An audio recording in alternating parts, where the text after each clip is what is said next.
என் ஜாதகத்துலங்க எங்கூட படிச்சவரு இடம் வாங்கிட்டாரு, வீடு வாசல் கட்டிட்டாரு, தொழில் பண்ணிட்டாரு, நல்லா இருக்காரு. ஆனா நான் இன்னும் அப்படியே தான் இருக்கிறாங்கன்னு ஒருத்தர் கேட்டாரு. அதுக்கு ஒரு கருத்து என்னன்னா, டேட் ஆஃப் பர்த் ஒண்ணுதான், டைம் ஒண்ணுதானே வச்சுக்கோங்க. அவங்க அப்பா செஞ்ச புண்ணியம் வேற, நீங்க செஞ்ச பாவங்கள் வேற. அவர் செஞ்ச புண்ணியத்தினால அவருக்கு எல்லாமே முன்னாடி கிடைக்குது. நீ கர்மாவெல்லாம் கழிச்சிட்டீங்கன்னா பின்னாடி கிடைக்க போகுது. இதுல மற்றவங்களை பத்தி வேற்றுமையா நினைக்கிறதுல எந்த ஒரு இதுவுமே இல்லை. அப்போ ஒருத்தர் பார்த்து ஒருத்தர் வாழ வேண்டாம். உங்களுடைய சுய அறிவை வச்சு இந்த பூலோகத்துல, இந்த பூமியில நீங்க 4 தெரிஞ்சு நல்ல விதமா கத்துக்கிட்டு இந்த உலகத்துல சிறப்பா வாழ கத்துக்குங்க.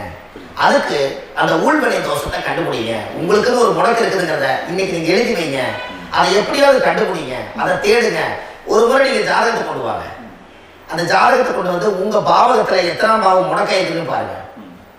அந்த பாவகம் முடக்காயிருச்சுன்னா உங்க வாழ்க்கையில அதுல இருந்து உங்களால வெளியில வரவே முடியாது.